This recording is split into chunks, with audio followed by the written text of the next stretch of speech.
Welcome to the first week of our journey through the Gospel of Mark. Imagine a young listener named Lydia who had grown up hearing many opinions about Jesus. Some said he was a wise teacher. Others said he was a prophet. A few even admired him as a healer, but none of them could agree on who he truly was.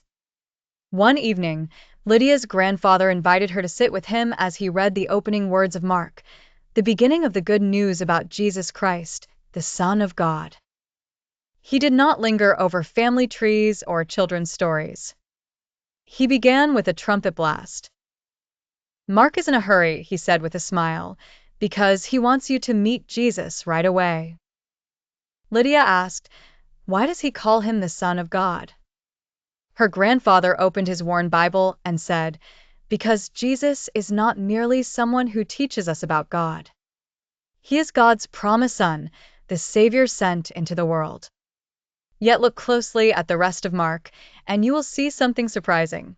This Son of God comes as a servant.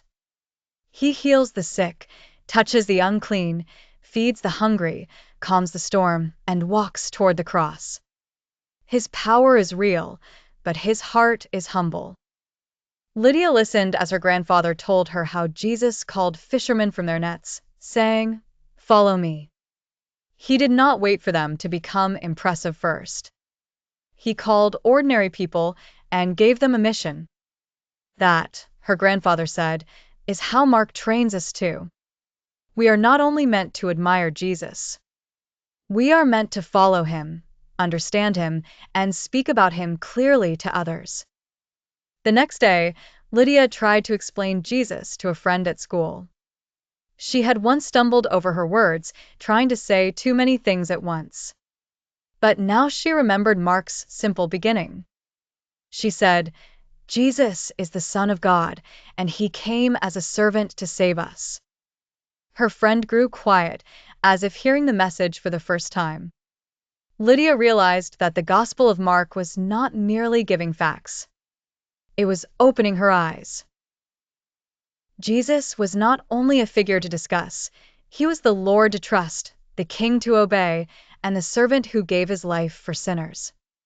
So she learned the first lesson of the series. If we want to speak about Jesus faithfully, we must first see him clearly. Mark helps us do that by placing Christ before us in all his glory and humility. The lesson of this story is that Jesus is the Son of God and servant King, and we are called not only to know him but to follow him and tell others about him clearly.